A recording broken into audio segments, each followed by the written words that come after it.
Hello everybody, this is Brad Dyke reaching out to you. I'm talking about the nature of building your own lab. Now, there are ways to deal with lab, but we'll do this in three parts. 1, the beginning. 2, the best ways.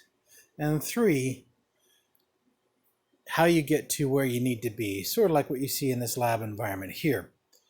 So this part is talking about why do you need a lab? What do you want a lab for? What's the value of the lab? What does it offer to you? And what does it allow you to accomplish? Well, if you're an IT professional, you want to build something that can house all your gear, all your little PCs or whatever variants, including laptops and Raspberry Pis and so on and so on.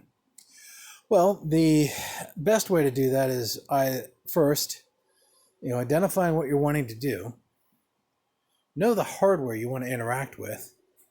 It could be as simple as a motherboard dealing with disk storage and capacities, or it could be a laptop, or it could be just electronic testing, or a series of Raspberry Pis to make a cluster, so on and so on. But it would be nice to get it organized and in a place so that you can accomplish the work you want to do. So the very first thing you want to do is look at what types of enclosures can you do. Well, 1, you can do wood. Now wood, it's not bad. It really isn't. It's an insulator, but that's its downfall. It's also sensitive to the nature of heat. It gets hot. When it gets hot, it shows you it in the condition of the wood. So, yeah, you could use particle board like you see here, and you can use wood because you can cut them and frame them and set them.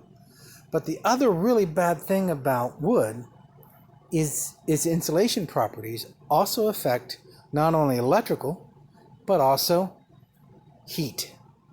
And servers can get rather warm. PCs, notebooks, you name it. If there's a short, this is a fire hazard. So it's recommended not to use wood. So that leaves you with what we call framing. And framing basically is similar to what you see here in these enclosures. It's basically a frame of metal that's bolted together at the top and at the bottom. And it gives you your overall structure. And you can do a half height. You could do, a 10U, from 20 inches from the bottom. And that will hold all the gear you need. And actually, that's a really easy, affordable, and manageable format of dealing with storage. You don't have to have a 7-foot or an 8-foot rack that's huge and it's on wheels and it's got these steel door frames over here, as you can see. It's not a great solution.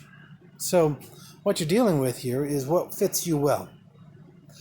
Now, the next plausibility is, of course, a full-size rack.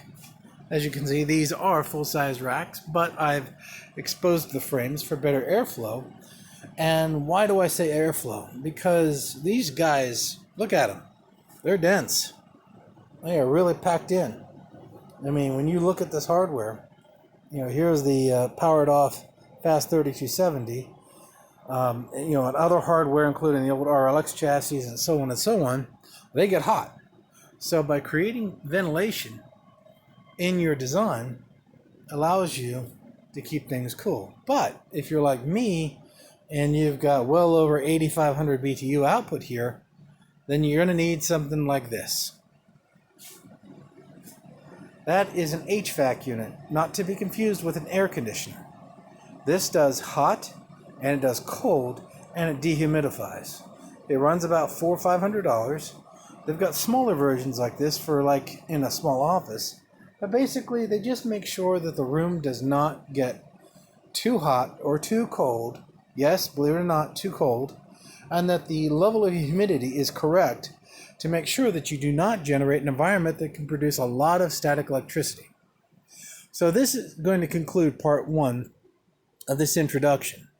The next part is going to be about power and distribution. So I'll see you then. Bye.